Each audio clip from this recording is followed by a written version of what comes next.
So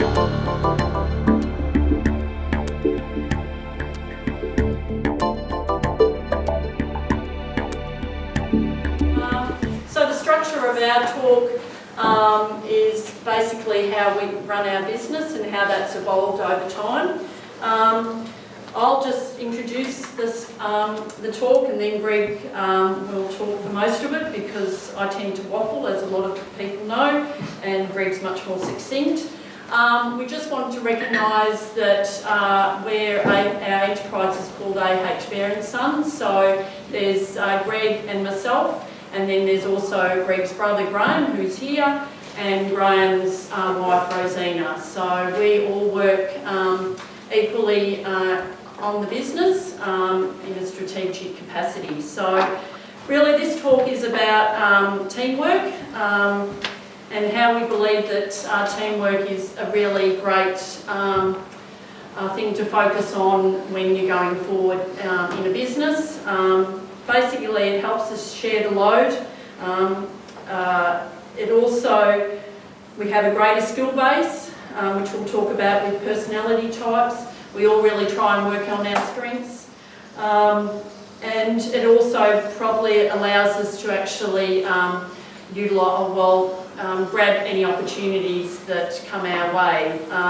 So a bit like a team in sport, you know, we have our wins every now and again. We have our losses as well. But I think we really enjoy the journey. So I'll pass it over to Greg. Thanks, Jo.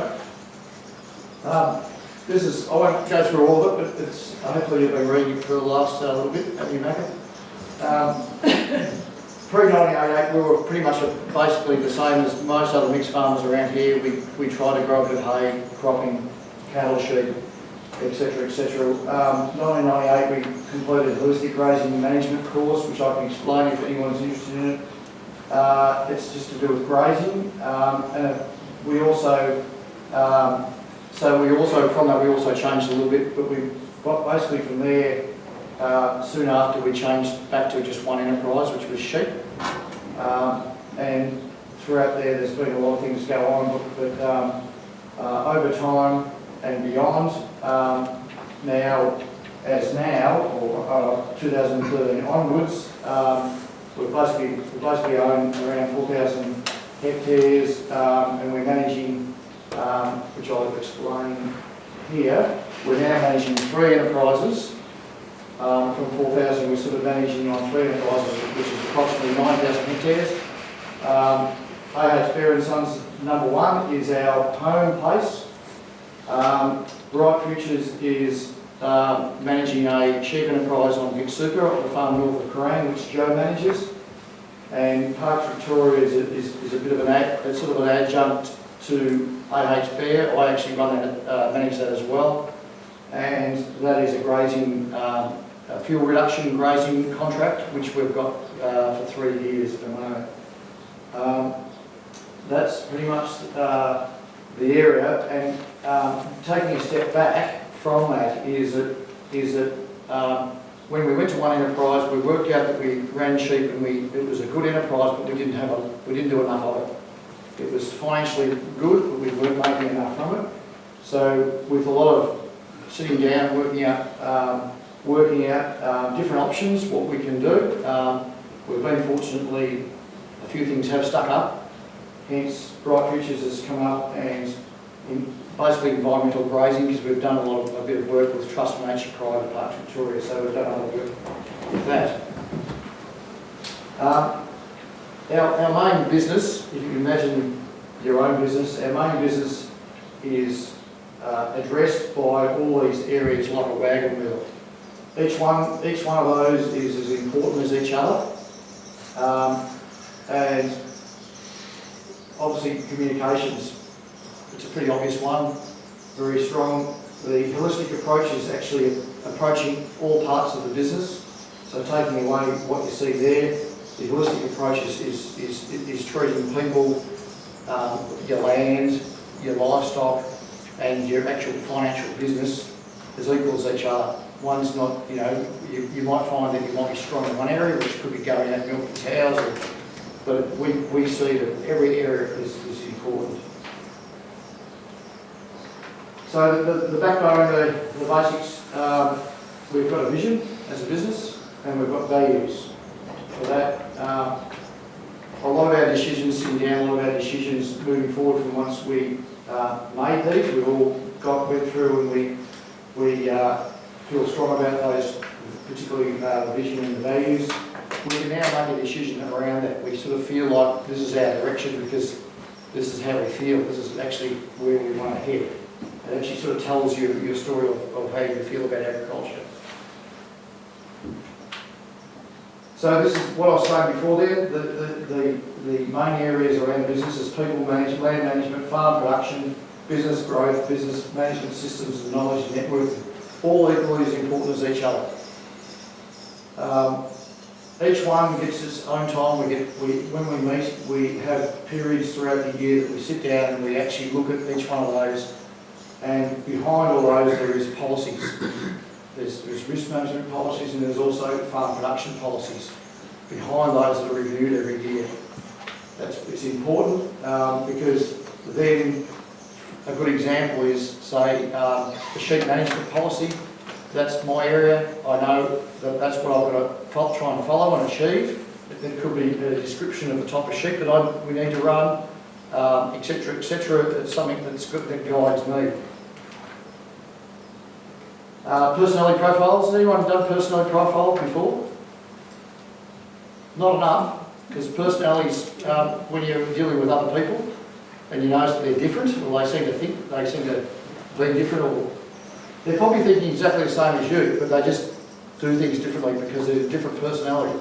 We've done probably up to 2 or 3 fairly extensive personality types, and from that we all have different roles that address our personalities. For example, Graham's probably more of a detail person than me, so Graham's good at doing books, he's good at doing fencing stuff, spraying, the things that detail, even though he said he doesn't like spraying either anyway. We make sure that we direct our jobs towards our personalities. And I'll just interrupt there, just for my experience, we were getting new sheep yards done up at Vic Superland, and I was totally stressed about it because I thought I was responsible for that, so I had to do all the planning and look at the plans, and it was just driving me crazy. I thought, I can't do this. Well, then I happened to talk to Graham, and you could see Graham's eyes light up. He was so excited. He was going, oh yes, let's have a look at that. So basically I handballed it to Graham, and he, well, maybe in the end he didn't enjoy it as much, but you know, he really liked it, whereas it was totally stressful for me. So it's just that really good example of let's talk. Some people love all that, and other people get really stressed about it. So it's trying to share, or trying to match up your skill base. And anyone who's dealing with workers, etc., you can actually, you can actually, when they're on the same, as you say, on the same seat on the same bus, that you can actually understand where they're thinking and the way they behave, and then you can actually utilise them better. They understand, you understand each other a lot better. So there's real benefits in that area. Behind all this, there's actually another meeting above that, which is with an outside advisor.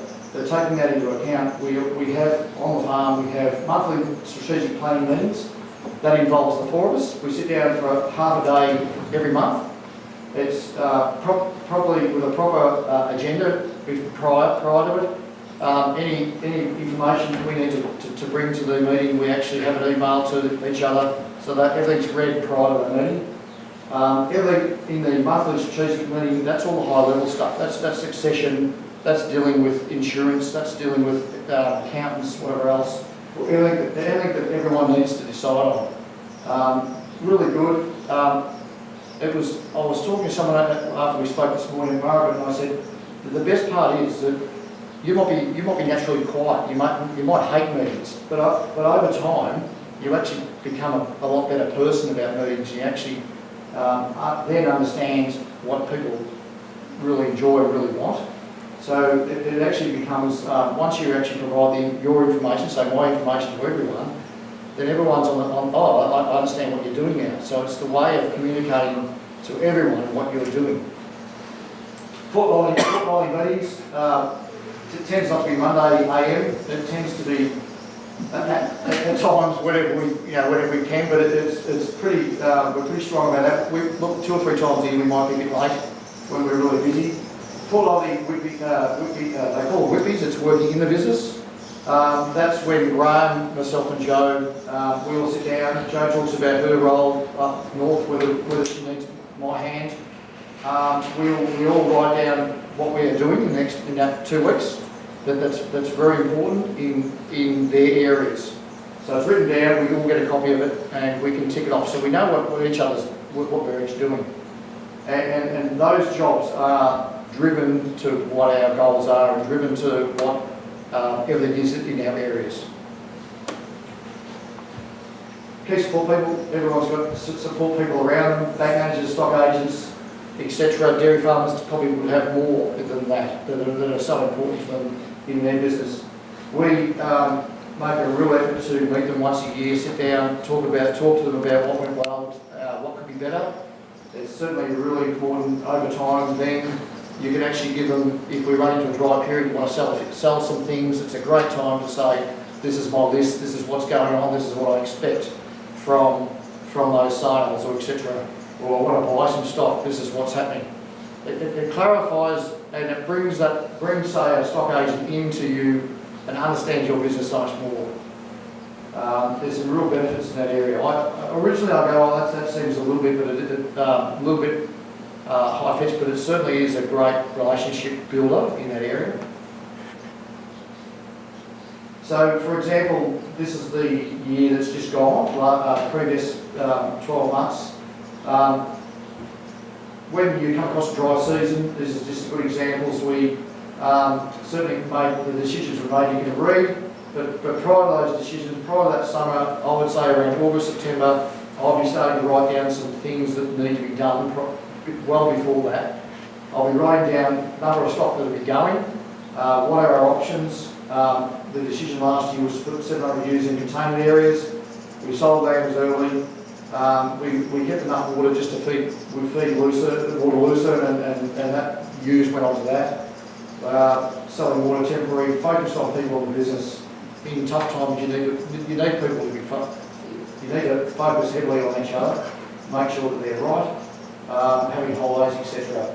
So the better you plan, the better outcome it's going to be in everything. That was our whole idea. Joe. Right, so I think we're nearly finished. So probably what we got out of this morning was it seems like a lot of work that is involved in doing all that we do, but really it saves time. In the long term, it always saves time because we're really clear about our roles, we're really clear about what we're doing each day, and we understand what everyone else is doing. So, and I think it then lifts your eyes to look much more outward and much more further on because you're much more confident about what's happening in your own landscape.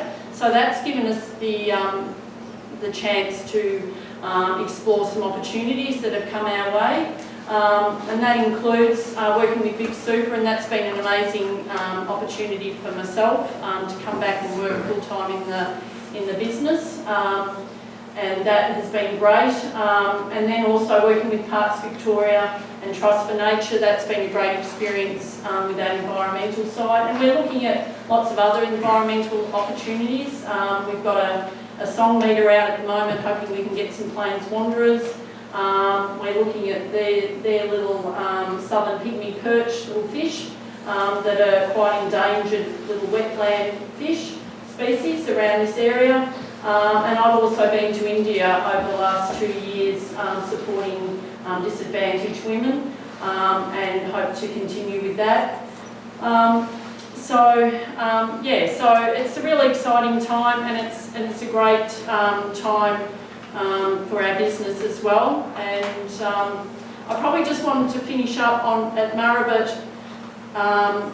One of the last things that we summarise that, out of all this, probably would really push just to put aside some time once a month to actually just sit down and talk to each other. If you're in a family business or or even it's, you know, even husband and wife, you know, just to actually spend a few hours really focusing on each other and on your business. I think it's a really great exercise to do. And the other thing that we find is when you do that, actually set a date for your next meeting, because it's amazing how time goes and you go, oh my gosh, it's 2 months since we had our last one. So, thank you. Good. Quick questions? Short bamboo. What role does your business coach have? Eric? He keeps us in order. So well, if you've got home, we've always got supposed homework. So we'll put up an agenda for that meeting, and if there's anything pertinent that we need, he can chase it up. So there's basically tasks at the end of the meeting that we need to do, and he'll have roles to bring to help us. So he also helps with his advice a little bit in giving us direction. Probably more so in the how do you say? He's got a lot. They've obviously got a lot of other farmers from all, you know, Southern Australia, so they tend to come in with a lot of information, and he's probably got the ability to say, these are your figures, this is where you're at, this is your equity, or whatever else. I think it's time you should look into X, you know. So he's the one that actually gets you moving on a subject a bit more, because sometimes it just doesn't get brought up. Everyone sits there and goes, oh, I don't want to bring that up. They tend to bring it up, and sometimes we sort of need that. And there's a lot of other things. They obviously run the meetings, etc., etc. Yeah, we've found it particularly very early in the piece. In the first several, we've probably been dealing with someone for probably about, I don't know how long, 10 or 12 years at least, I think. Earlier on, it was really valuable, and it still is, but we're looking for it. We're looking for it differently now, because earlier on we were making a lot of changes and there was a lot happening, and it's not so as much these days.